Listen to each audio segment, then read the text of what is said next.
Welcome back to my channel. This is Reyus. And for this tutorial, tuturuan ko kayo kung paano maglagay ng Adblock sa ating Google Chrome browser. So, type lang natin tong Adblock. Yan, search natin. So, lumabas itong Adblock. So, maraming option na pwedeng pagpilian sa Adblock. So, I preferred na itong select Adblock Plus. So, dito, surf the web with no annoying ads. So, eliminate niya yung mga ads dun sa mga website na binivisit natin. Like YouTube.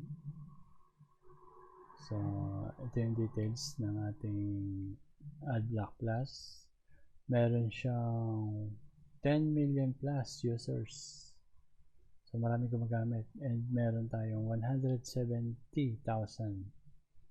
reviews na mataas ang review niya. So, other info, last updated July 1, 2020, ka-update lang kahapon. Then, so yan.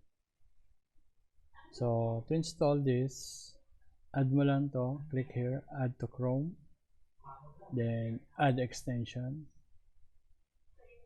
then wait lang natin siya. And then installation successful. So yun lang, naka-install na yung ating Adblock sa ating Chrome. So makita mo siya dito sa ating extension na nandito na yung ating Adblock Plus free. So it's free, wala tayong kailangan bayaran.